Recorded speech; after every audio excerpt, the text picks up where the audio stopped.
सिकंदर, महाराजा सिकंदर। और डायलिसिस ने कहा दुर्हट, देख सामने सूर्य भगवान है और मैं सन बात कर रहा हूं इस वक्त, सूर्य की किरणें आके मेरे शरीर को तंदुरुस्त करें। बेचैहत आया सिकंदर का बच्चा, 2 पाने दे रास्ता। सिकंदर चला गया, कहा ये बाबा काबू में नहीं आएगा। सन्यासी के पास गया, कहा सन्यासी चलो तुम, मैं तनख्वाह दूंगा जो मांगोगे, आज से मेरे साथ रहो। सन्यासी ने कहा मुझे फुर्सत नहीं, कौन तनख्वाह, किसकी तनख्वाह, अरे अब तो हरि की सेवा में है और वो सेवा बिना पगार के हुआ करती। पगार वाले बहुत घूमते हैं। किसी को अगर कह दे कि तू आज एक दिन बिना कुछ लिए धर्म रूपी ये सेवा कर दे। हमारे पास पंडित जी होते थे हमारे आश्रम में, मैं कहा था पंडित जी बिना तनख्वाह के रह जाए एक बार, लेकिन समझ में नहीं आई, नहीं तनख्वाह खोल करो जी। और अगर वो खोल नहीं करते तो शायद पता नहीं कितने गुना मेरा परमात्मा दिलवा देता, शायद हमारे हाथ से छुड़वा देता, प्रेम हो जाता सेवा वाले से। लेकिन सौदा, एक हमारे विजेंद्र भाई म्यूजिशियन है, वो उनको कथा सुनते सुनते लगाए, कहा गुरुजी चस्का लग गया, मुझे भी भगवान से मिलावट हो। कहा अच्छा, और किसी ने 2500 रुपए, उन दिनों 2500 रुपए बहुत होते थे, 2500 रुपए चढ़ा दिए, बढ़िया म्यूजिक बजा रहा था, खुश हो गए इनाम के तौर पे। वो बाबा जी ने कहा ठीक है भगवान से मिलना चाहता, ये 2500 रुपया ढोलक वाले को दे दे, इनको भेजा। अरे ये तो मेरे लिए है, तेरे लिए तो फिर 2 मिलेंगे क्या। रबिया को कहा था भगवान ने, रबिया बड़ी गहरी बात है, जब तक तेरी और मेरी मुरादें 2 है ना तब तक मैं नहीं मिला करता। तेरी और मेरी मुराद जिस दिन एक हो जाएगी, तेरा मेरा पर्दा हट जाएगा, मैं और तू सामने होंगे, मुलाकात होगी, बात होगी, तो मेरी मैं तेरा। लेकिन जब तक 2 मुरादे माने संसार भी चाहिए और यार भी चाहिए, नहीं मिलता, नहीं मिलता। इसलिए सन्यासी को कहा कि या तो चल जो मांगेगा तनख्वाह दूंगा। और सन्यासी ने मना कर दिया, कहा नहीं जाता मैं। कहा तेरी गर्दन काटूंगा और दूसरे सन्यासी को ले जाऊंगा, काय के कट दिखा था, सिकंदर नाम है मेरा, तेरी गर्दन काट दूंगा और दूसरे को ले जाऊंगा। सन्यासी ने कहा कि राजन तू मेरी गर्दन तो काट सकता है, मैं समझता हूं तू शक्तिशाली, राजन होने का, तुम्हें धनवान होने का अहंकार है, गर्दन तो मेरी काट देगा, मान लिया, लेकिन जो तू कह रहा ना दूसरे को ले जाऊंगा, कोई नहीं मिलेगा, कोई नहीं जाएगा। और सुन, यहाँ पे बड़ी गहरी पते की बात कही सन्यासी ने। कहा अगर कोई तेरे साथ चला भी गया सन्यासी, अगर किसी सन्यासी को फिर भी तू लोभ लालच देके डरा धमका के ले भी गया, वो ले जाने लायक नहीं होगा, वो ले जाने लायक है नहीं।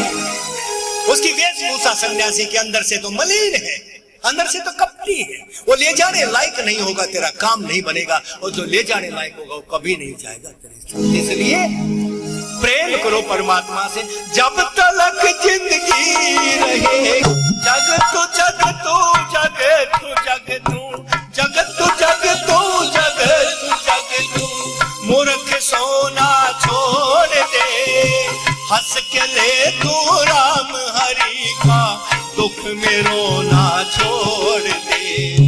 जग तू जग तू जग तू जग तू, मूर्ख सोना छोड़ दे, हंस के ले तू राम हरि का, दुख में रोना छोड़ दे।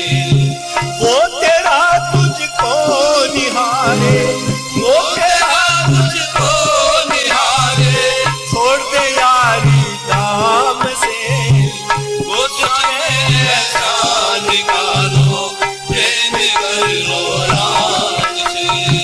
जब तक जिंदगी रहेगी, जब तक जिंदगी रहेगी, सपना होगी काम से, कुछ समय ऐसा निकालो, प्रेम कर लो राम से। इसलिए कहते हैं कि 2 नंबर का सत्संग होगा जब तुम परमात्मा को सजा लोगे, जो रूप आपको अच्छा लगे, परमात्मा को सजा लोगे, बिठा लोगे, शिव रूप में, विष्णु रूप में, प्रहलाद रूप में, हनुमान रूप में, मां रूप में, जो तुमको पसंद हो, और बैठोगे उसके सामने, हे मां मेरे शिव अब तू चाहिए, अब वो चाहिए जो संतों को मिल गया, तू चाहिए। जिस वक्त ऐसी भावना आ जाएगी और जिस वक्त आप परमात्मा को तू चाहिए मान के बिठा लोगे और उसकी धूप बत्ती करोगे, उस दिन समझ लेना तुम्हारा 2 नंबर का सत्संग हो जाएगा, 2 नंबर का। जिस दिन परमात्मा के सामने बैठ के हरि तू चाहिए, मीरा की माई मेरे गिरधर तू चाहिए, ये रट लगेगी ना, उस दिन 2 नंबर का सत्संग होगा। और ये रट लगते लगते लगते फिर घटना घटेगी किसी दिन, फिर घटना घटेगी जो जिन्होंने जिंदगी का वो पाठ नहीं पढ़ा उनके समझ में नहीं आएगी, लेकिन घटना घटी है बहुतों की जिंदगी में। और फिर बेपर्दा मेरा परमात्मा होके उसी प्रतिमा से, उसी मूर्ति से प्रकट हो जाएगा, तेरे सामने आ जाएगा, तेरे से बात करेगा, मुलाकात करेगा, साक्षात्कार हो जाएगा। वो सत्संग होता सही मायनों में जिसको सत्संग कहते हैं। आपका हुआ ही नहीं तो फिर पाप कैसे कटेंगे? ये तो एक रास्ता है तुमको वहां भेजने का कि मेरे बहनों मेरे भाइयों सत्संग करो, सत्संग ही जिंदगी का सार। और कोई कहेगा हुआ किसी का? हाँ हुआ, मीरा का हुआ, सबरी का हुआ, प्रहलाद का हुआ, ध्रुव का हुआ, कबीर का हुआ, नानक का हुआ, महावीर का हुआ, बुद्ध का, कितनों का हुआ। अरे और तो और ऐसे का भी हुआ जो कातिलों का भी हो जाता है, समझ में आ जाए तो। जिस वक्त आप अपना निर्णय बदल दोगे, अब दुनिया की दौलत नहीं चाहिए, अब तेरे साधन नहीं चाहिए, हरि तू चाहिए, जिस वक्त ये निर्णय तुम्हारा हो जाएगा उसी वक्त सत्संग हो जाएगा। कुछ ही दिनों में कट्टर जिस दिन विचार बनेगा कि अब तू चाहिए। देख रही तेरी दुनिया आंखें मटक मटक के देख रही है और आंखों में दोष पनपता चला गया, क्रोध बढ़ता चला गया, द्वेष बढ़ता चला गया, जलन बढ़ता। अब इन आंखों से तू दिखना चाहता तो दिख, वरना फोड़ दे इन आंखों को। जिस दिन इतना कड़ा इरादा होगा ना, उस दिन बेपर्दा होके इनसे प्रकट होके सामने आते। हमने देखे, अनुभव की बात बोलते, पढ़े लिखे ग्रंथों की भाषा की बात नहीं करते। ऐसा एक आदमी किसी बात पे गुस्सा खा गया और कह दिया मैं सौगंध खाता हूं 1 साल में 100 कत्ल करूंगा। 100 सौगंध खाता, भीषम प्रतिज्ञा कर ली और मारने शुरू कर दिए। अनपढ़ों का जमाना था, गिनती कैसे करें? मैंने अपनी दादियों को, नानियों को देखा गिनती करते, 10 से आगे गिनती नहीं आती थी। 10 के एक ढेरी बना दी, 1 10 फिर 10 की बना दी, 2 10 फिर तीसरी, 10 की ढेरियां बना देती और गिन लेते 1 10 2 10 3 10 और 10 10 होगी तो 100 बन गए। ये गिनती आती थी, अनपढ़ थी बेचारी। वो आदमी भी सौगंध तो खा ली कि 100 मारूंगा, लेकिन गिनती तो आती नहीं थी, कैसे गिनेगा? कहा ठीक है, जिसको मारूंगा उंगली का एक पौरवा काटूंगा, फिर माला बना के डाल दूंगा। जिसको मारूंगा 1 उंगली डालता रहूंगा, फिर मौका लगेगा तो 10 करके गिन लूंगा, लेकिन 1 साल के अंदर 100 मारूंगा। लोगों में उसका नाम इतना भय फुट गया, इतना भय व्याप्त हो गया, लोग दिखाई देना बंद हो गए, जंगल के जंगल, बस्तियां खाली हो गई, जंगल में रहने लग गया। साल गुजरने में 1 दिन बचा, 99 उंगलियां उसके गले में थी, 1 आदमी मारना बाकी था। साल पूरा होने का आखिरी दिन आया, शाम को गया, माँ थी घर में, बुढ़िया का माँ 1 दिन बच गया कल का और 1 आदमी और चाहिए, और आदमी दिखाई देने बंद हो गए। कल अगर कोई दिन में नहीं मिला तो शाम को आऊंगा, तेरी गर्दन काट दूंगा। माँ जाए तो माँ जाए, लेकिन वचन नहीं जाना चाहिए, 100 की आंकड़ा पूरा करूंगा।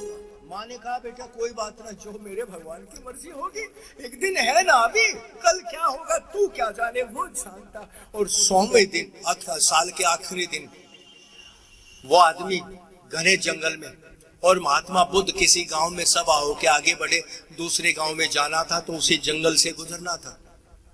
लोगों ने कहा बुद्ध जी इस जंगल में नहीं जाना, या उंगली माल डाकू रहता।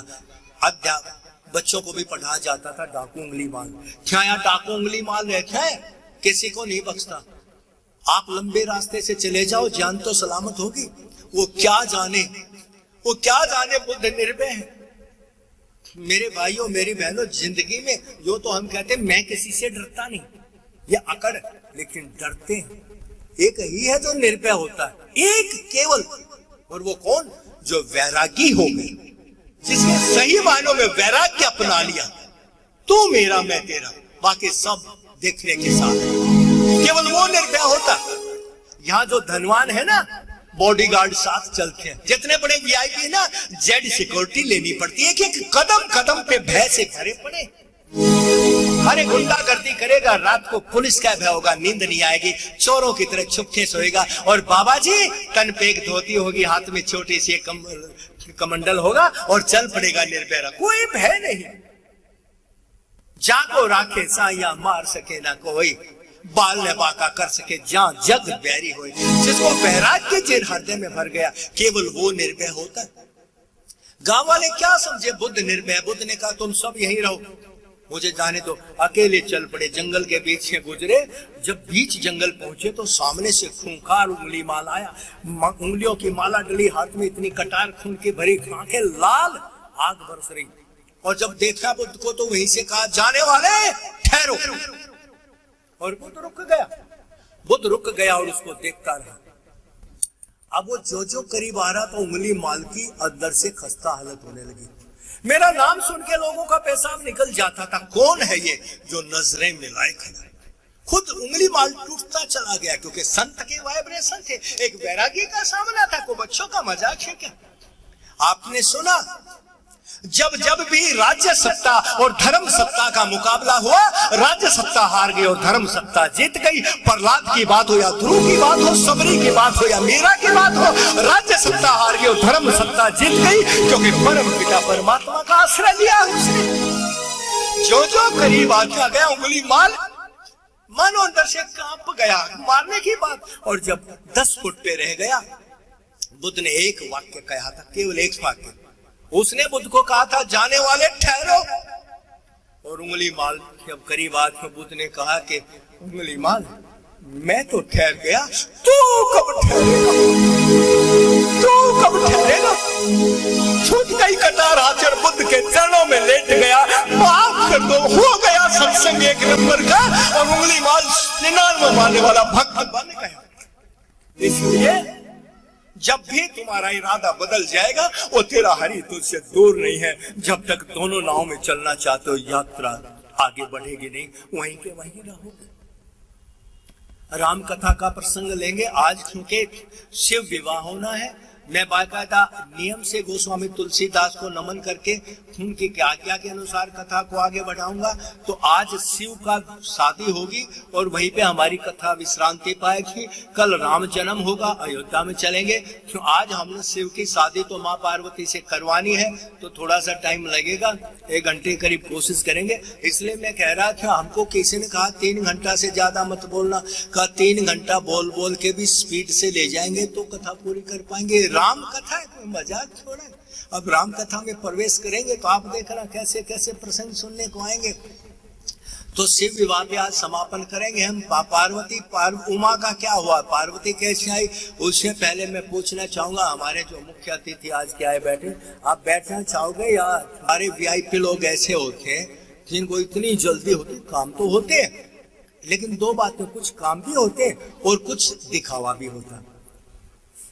कुछ काम भी होते, कुछ दिखावे। ज्यादा देर बैठूंगा तो मेरे वीआईपी पने कमी आ जाएगी। अरे बावले, कौन वीआईपी, किसका वीआईपी? एक ही तो है, एक वो निर्दोष, बाकी सब दोषी। उस निर्दोष का आश्रय ले लो। ये कद पद सब ये बीमारियां, ये बोझ है, झंझट है।